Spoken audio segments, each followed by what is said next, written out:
আমি এখন এমন একটা দ্বীপে আছি যেখানে শুধু সাপেদের রাজত্ব, কিন্তু আমি এর থেকেও ভয়ঙ্কর জায়গায় যাব, যেমন বরফে ঢাকা একটা খাড়া পাহাড়ে উঠবো। আমি পড়ে যাবো, আমাকে নামাও নামাও। এমন একটা রাস্তায় গাড়ি চালাবো যেখানে প্রচুর মানুষ মারা গেছে। আমরা মৃত্যু থেকে আর 7 ইঞ্চি দূরে আছি। ভয়ঙ্কর শার্কদের সাথে কেচ ছাড়াই সুইমিং করব।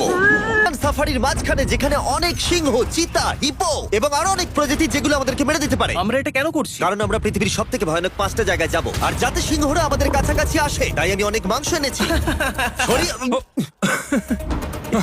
ভাই আমরা বেঁচে ফিরবো তো? কিন্তু আসলে যে কারণে এই জায়গাটা বেশি ভয়ঙ্কর সেটা হলো সূর্য ডুবে যাবার পরে আমরা দেখতে পাই না, কিন্তু ওরা দেখতে পায়।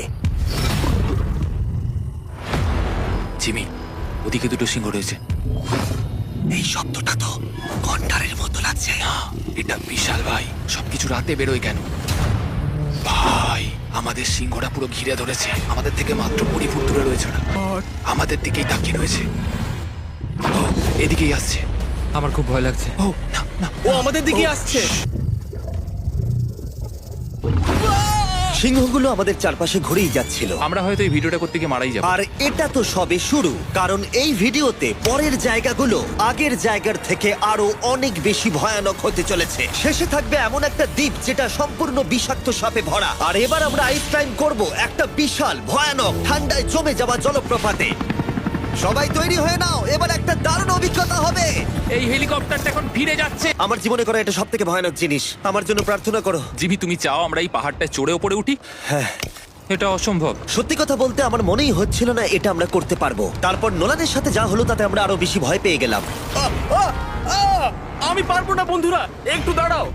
আমি বেরিয়ে যাচ্ছি, আমি পারবো না। তুমি হাল ছাড়তে পারো না। না, আমি পারবো না। ও জিমি, নিচের দিকে দেখো না। ও মাই গড। যত উঠছি তত খাড়া হচ্ছে। আমার পা, আমি গ্রিপ পাচ্ছি না। ও ও ও ও। আরে তুমি পড়ে যাচ্ছিলে। আমি টপটা দেখতে পাচ্ছি জিমি। এটা আমার করা সব থেকে ভয়ানক জিনিস। আহ! এটা আমি পারবোই। আমাকে উপরে উঠতেই হবে। দেখাও এটা কতটা খাড়া। আর 10% বাকি। আমি এখন কাঁদতেও পারছি না, যদিও এসব করা আমার একেবারেই উচিত নয়। তুমি প্রায় এসেই গেছো জিমি। তবু আমি কোনো মতে এই জলপ্রপাতের উপরে উঠতে পারলাম। আমরা পেরেছি ভাই। আমরা পেরেছি। আহ! কিন্তু আমার মনে হয় নোলান একদম ঠিক করেছে। আর এখন আমরা রয়েছি পৃথিবীর সব থেকে বিপজ্জনক রাস্তায়। এই জায়গাটা যে কোনো স্কাই স্ক্রিপারের থেকে অনেক বড়। আমি বুঝতে পারছি না আমরা কেন এখানে এলাম। মিথ্যে বলছি না, এই রাস্তায় অনেকজন মারা যাওয়ার কারণে এই রাস্তাটা 1 যুগ আগেই বন্ধ করে দেওয়া হয়েছিল। এই রাস্তায় গড়ে প্রতি বছর 300 জন মারা যেত।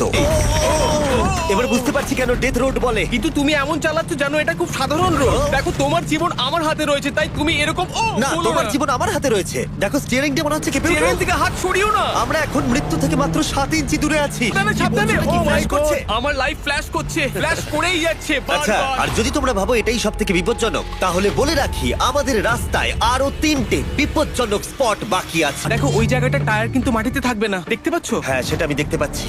ও মাই গড, দেখো খাদটা কতটা দাঁড়াও। গভীর। নোলান, তুমি কি একটু গাইড করতে পারবে? অবশ্যই, গাড়ি থেকে নামতে পারলে খুবই খুশি হব। ও দেখো পড়ে যেও না ভাই। এটা কি? একবার দেখো খাতটা কতটা গভীর। সত্যি অনেক গভীর। এখান থেকে একটা হ্যাঁ, ওয়াটার এখান থেকে আমাকে বার করো। ঠিক আছে। হে, হে, এটা তো পাগলামো ভাই। আমাদের গাড়িটা খাদের একেবারে কিনারায়। গাড়ির চাকা এই গভীর খাদের একদম পাশ দিয়ে যাচ্ছে। এটা পাগলামো। সাবধানে, এই জায়গাটা ঢালও রয়েছে আর খুব স্লিপও আছে। এগিয়ে এসো। নোলান, তুমি একেবারেই ডিরেকশন দিতে পারো না। আসলে আমি এখন চেষ্টা করছি গাড়ি থেকে বাইরে থাকার। অত ভালো ডিরেকশন আমি দিতে পারি না। তুমি ভিতরে ঢুকে পড়ো, কিচ্ছু পারছো না তুমি। ঠিক আছে। তাড়াতাড়ি বসো, এবার আমি স্পিড তুলবো। ও মাই ফগ গড। অনেকটাই বেড়ে যাচ্ছে, সামনে ঠিকঠাক দেখা যাচ্ছে না। রাস্তার বেশ কিছু অংশ একেবারেই সাধারণ, কিন্তু বলিভিয়াতে ওয়েদার খুব তাড়াতাড়ি চেঞ্জ হবার কারণে হঠাৎ প্রচুর কুয়াশা মৃত্যুদূত হিসেবে সামনে চলে আসে। আরে দাঁড়াও দাঁড়াও দাঁড়াও দাঁড়াও দাঁড়াও দাঁড়াও, আমরা ধারে চলে এসেছি। আমি ভালো করেছি তো? না, আর একটু হলে কিন্তু আমরা পড়ে যেতাম। খাদের খুব কাছে আছি। ঠিক আছে, তাহলে এদিক দিয়ে বের করি। ঠিক আছে, একটু দূর দিয়ে চলো। হ্যাঁ আরে, ঠিক আছে। ওটা কিসের আওয়াজ হচ্ছে? আমরা অনেক কাছ দিয়ে যাচ্ছি। কাপ।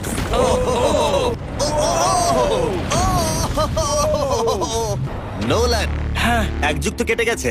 দেখে নাও ব্রিজটা ঠিকঠাক আছে কিনা। ঠিক আছে। আমি শিওর হতে চাই যে এটা ভেঙে পড়বে কিনা, কারণ আমি মরতে চাই না। নোলান, ব্রিজটা পরীক্ষা করো, সব ঠিক আছে? হ্যাঁ ঠিক আছে। আমরা ডেথ রোড সার্ভাইভ করলাম। এখন অবধি আমরা সার্ভাইভ করেছি, কিন্তু পরের বোনাস প্লেসে কার্ল আর নোলান শার্কে ঘেরা সমুদ্রের একেবারে মাঝখানে যাবে। ইউজুয়ালি আমরা এটাই ব্যবহার করি, কিন্তু এবারে আর করব না। এখানকার শার্কগুলো অতর্কিতে আক্রমণের জন্য বিখ্যাত, আর এটাই এই জায়গাটাকে ইউএস এর সব থেকে বিপজ্জনক করে তুলেছে। বিশ্বাসই হচ্ছে না আমরা এটা করতে চলেছি। ও মাই গড, এগুলো তো অনেক বড় সার। ও মাই গড। ভাই আমরা এটা কেজ ছাড়া কেন করছি? ভাই তোমার পেছনে পেছনে। ও মাই গড, এটা তো অনেক বড়। ঠিক আছে ঠিক আছে ভাই, এই সারগুলো তো দ্বিগুণ বড়। আমি আর যাচ্ছি না। হয়ে গেছে। কিন্তু দ্বিতীয় বিপজ্জনক জায়গার কাছে এটা কিছুই নয়, যেটা অবস্থিত অ্যামাজন রেন ফরেস্টের একেবারে মাঝখানে। এখানকার সৌন্দর্য দেখে বোঝা যাবে না জায়গাটা কতটা বিপজ্জনক। আজকে আমরা দেখব গোকটা ক্যাটারাক্ট ওয়াটারফল, যেখানে জলস্রোত নেমে আসছে 1000 ফুট ওপর থেকে নিচে জলাশয়ের মধ্যে। আর এই মেঘলা দিনে আমার সাথে এসেছে এই যে এরা। এ হলো হেজ, 70 দিন জঙ্গলে কাটিয়েছিল। এ হলো বেলি, যে কিউবে 100 দিন কাটিয়েছিল। আমরা এখন অনেক ভয়ঙ্কর জিনিস করতে চলেছি, যেখানে মৃত্যুর সম্ভাবনাও আছে। না মানে সেটা এসো জিরো এসো নয়। এসো তোমরা, চলো যাওয়া যাক। আর অনেকক্ষণ পরে আরো অনেকক্ষণ পরে সাবধানে। সব থেকে পিচ্ছিল জায়গায় ট্রেক করা, বিশাল খাড়া জায়গায় যাওয়া যেখানে এখনো মানুষের পা পড়েনি। বেঁচে গেছি। আমরা শেষ পর্যন্ত গন্তব্যে এসে পৌঁছলাম। এটা একটা ওয়াটারফল, দেখতে পাচ্ছ তোমরা? মানে একবার যদি স্লিপ খেয়ে দারুণ পড়ো লাগছে। তাহলে তোমরা শেষ। আর গাইডের সাহায্যে আমরা নদীটা সুরক্ষিতভাবে পার করলাম। এই দেখো, উই! আর তারপরে আমরা কিছু দড়ি সংগ্রহ করলাম, যাতে আমরা ওয়াটারফলের নিচ অব্দি দেখতে পারি। নিচ দেখতে পাচ্ছ? ওয়াও, এটা দারুণ লাগছে। হা! এখন বিশাল পরিমাণে ঝড় বৃষ্টি শুরু হয়ে গেল। এই জন্যই এটাকে পৃথিবীর সব থেকে ডেঞ্জারাস প্লেস বলা হয়। এই ওয়াটারফলটা এখন আস্তে আস্তে অনেকটা ছড়িয়ে যাবে, অনেকটা জল বেড়ে যাবে, সবকিছু ভাসিয়ে দেবে। এখানে এখন জল অনেক বেড়ে যাবে আর আমাদের বেরোতে হবে। আমরা কি রোপগুলো ব্যবহার করে ওয়াটারফলের পাশ দিয়ে নিচে নামবো? না একদমই নয়, এটা খুবই বাজে আইডিয়া জিম। আমরা এখন জঙ্গলের মাঝে ফেসে গেছি, এটা তো বাজে ব্যাপার। কত রিস্ক আছে। জিমির দিক দিয়ে কিন্তু কাদা আসছে, অনেক কাদা। আর যে কোনো মুহূর্তে এখানে বাজও পড়তে পারি। আর সত্যি আমি চাই না তুমি মরে যাও। ও, তাই আমাদের ইউটিউব ভিডিও এমার্জেন্সি অপারেশনে বদলে গেল। একটাই উপায় আমরা বেরোতে পারবো, একই পিচ্ছিল এবং খাড়া পথ দিয়ে আমাদের ফিরতে হবে। দেখতে পাচ্ছ জলের পরিমাণ অনেকটা বেড়ে গেছে, আমাদের রাস্তাও ব্লক হয়ে গেছে। আমাদের এই দড়ির সাহায্যে বেরোতে হবে, অনেকটা সময় লাগছে। এই দড়িটা ধরো আর নিজেকে ঠেলে ওপরের দিকে ওঠো। আমাকে মরতে দিও না। আর অনেকক্ষণ পরে জল আর কাদার বন্যায় ট্রেকিং করে আমরা এই পাহাড় থেকে প্রাণে বেঁচে ফিরলাম। এখন আমরা পৃথিবীর সব থেকে মারাত্মক জায়গায় যেতে চলেছি। আমাদের লিস্টে পৃথিবীর ভয়ঙ্করতম জায়গার মধ্যে 1 নম্বর। আর এই ভিডিওটা সব থেকে ভালোভাবে শেষ করার জন্য আমরা এসেছি পৃথিবীর সব থেকে বিপজ্জনক আইল্যান্ডে। কেন এমন আইল্যান্ডে আছি যেখানে কিলিং মেশিন ভর্তি? মনে হয় আমরা মরবো। এটা সত্যি, আমরা পৃথিবীর সব থেকে বিপজ্জনক আইল্যান্ডে সারা রাত কাটাবো। আর আমাদের প্রতি পদক্ষেপে থাকবে অজস্র সাপ। শুধুমাত্র স্পেশালাইজড পোশাক আমাদের বাঁচাবে এই সমস্ত ভয়াবহ বিষধর সাপের হাত থেকে। যে কোনো জায়গায় সাপ থাকতে পারে, তাই না? হ্যাঁ। তোমরা হয়তো ভাববে স্নেক আইল্যান্ড নাম বলে এখানে হাজার হাজার সাপ ওপেন ঘুরে বেড়াবে, কিন্তু মাটিতে বসবাসকারী প্রাণীদের সাপগুলো মারার পরে ওরা এখন গাছের পাখিদের শিকার করে, কারণ এখন ওরাই একমাত্র জীবিত শিকার। এখন আমরা অফিসিয়ালি জঙ্গলে প্রবেশ করছি। যে কোনো মুহূর্তে সাপ গাছ থেকে লাফ দিয়ে আমাদেরকে কামড়াতে পারে। এতক্ষণ পায়ের চিন্তা করছিলাম, এখন তো গাছ থেকে সাপ পড়ারও আশঙ্কা রয়েছে। এটা পাগলামো ভাই। ও ও ও, এখানে একটা আছে, আমার মুখের সামনে ছিল। এই সমস্ত সাপেদের ধরে বিজ্ঞানীরা তাদের বিষ বের করবে, আর সেটা দিয়ে তারা অ্যান্টিভেনাম তৈরি করবে। দাঁড়া, ওটা বিষধর। হ্যাঁ তার মানে ওটা আমায় কামড়ালে আমি মরে যাব? হ্যাঁ, ও, ও, ও, ও, ও! ভালো করে কিন্তু ধরে রাখবে।